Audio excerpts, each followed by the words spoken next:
The Fortune Society, located in this old mansion in West Harlem, has 62 beds for homeless people who are former prison inmates. Here, they adjust to life on the outside. There is a film screening at the Society today. Director Kyle Patrick Alvarez is showing former inmates his film, The Stanford Prison Experiment.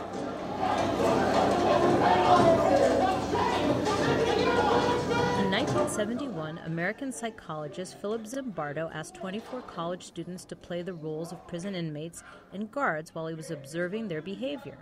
The students took their roles to heart. The guards became harsh and even sadistic, and some inmates had nervous breakdowns. The experiment had to be stopped after 6 days.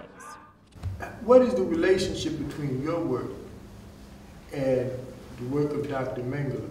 Do you realize what you said is insulting to me? Do you know who Dr. Mengele is? He made experiments on people to see. He sent Jews to their death in concentration camp in Auschwitz. Dr. Zimbardo is played in the film by actor Billy Crudup. In New York, the real Dr. Zimbardo has come to visit the inmates. And the problem was, over time, I began to think like a prison superintendent. What does that mean?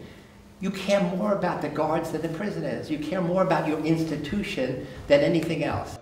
Some former inmates' reactions to the film were quite emotional. And I got a knot in my throat, and my tears came out because it was just like, wow, I remember those days where they were just waking you up and just, and it didn't matter. You were standing there in your underwears and stuff like that. The film's director, Kyle Patrick Alvarez, says he had a reason for making the film. We can only try to understand it or understand what people go through. So that compassion or the kind of conversations, if it can incite a conversation like tonight, is what you want the film to do.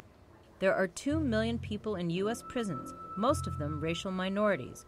Long-term solitary confinement is often used, though it is considered torture in many other countries. Proponents of harsh sentencing say prison bylaw is meant as an extreme punishment.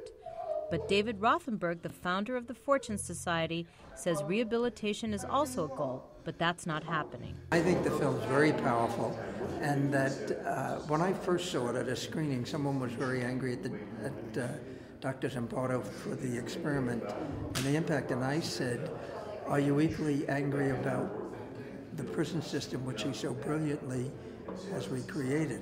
Today, Dr. Zimbardo continues to study the effects of imprisonment and of unrestricted power on human beings. The whole point of my new Heroic Imagination project is to teach people how to use power to promote caring, to promote schools, to promote prisons, where compassion rules rather than power.